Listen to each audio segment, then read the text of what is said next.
ओम भगवते वासुदेवाय नमः।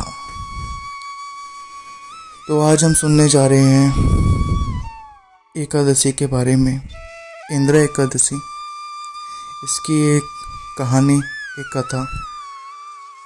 तो चलिए शुरू करते हैं।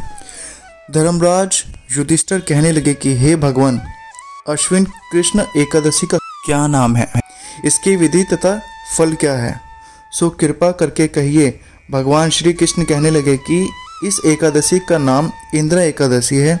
यह एकादशी पापों को नष्ट करने वाली तथा पितरों को अधोगति से मुक्ति देने वाली होती है। हे राजन, ध्यान पूर्वक इसकी कथा सुनो। इसके सुनने मात्र से ही वायप्य यज्ञ का फल मिलता है। प्राचीन काल में सत्युग के समय में महेशमती नाम की एक नगरी में इंद्रसेन नाम का एक प्रतापी राजा धर्म पूर्वक अपनी प्रजा का पालन करते हुए शासन करता था। वह राजा पुत्र, पौत्र और धन आदि से संपन्न और विष्णु का परम भक्त था। एक दिन जब राजा सुखपूर्वक अपनी सभा में बैठा था तो आकाश मार्ग से महर्षि नारद उतर कर उसकी सभा में आए। राजा उन्हें देखते ही हाथ जोड़कर खड़ा हो गया और विधि पूर्वक आसन व आज्ञा दिया।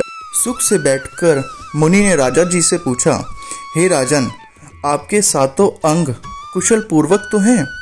तुम्हारी बुद्धि धर्म में और तुम्हारा मन विष्णु भक्ति में तो रहता है। देवर्षि नारद की ऐसी बातें सुनकर राजा ने कहा, हे महर्षि, आपकी कृपा से मेरे राज्य में सब कुशल है तथा मेरे यहाँ यज्ञ कर्मदि सुकृत हो रहे हैं। आप कृपा करके अपने आगमन का कारण कहिए।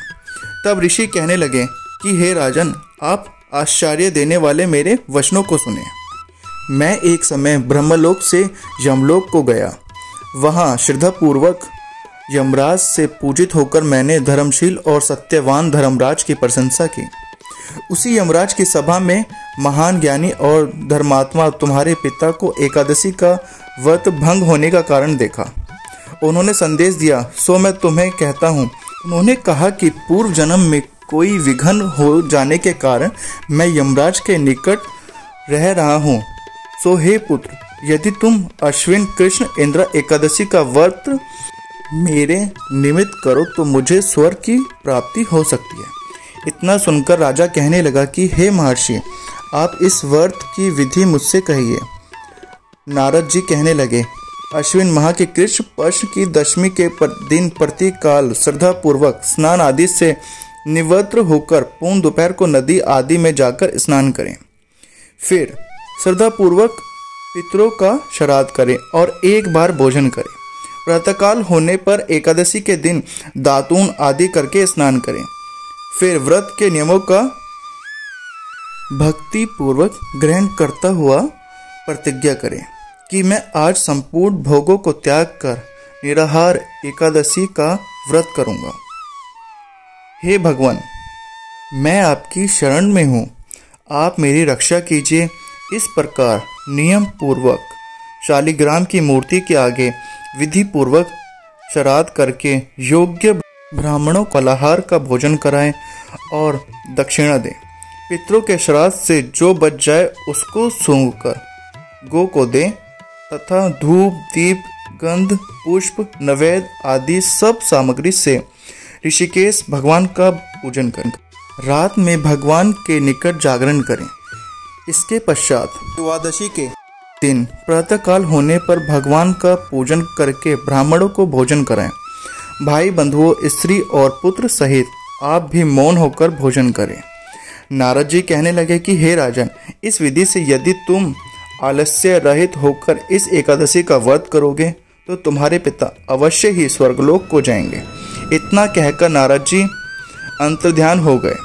नारद जी के कथा अनुसार राजा द्वारा अपने बंधुओं तथा दासों सहित व्रत करने से आकाश से पुष्प वर्षा हुई और उस राजा का पिता गरुड़ पर चढ़कर विष्णु लोक को गया।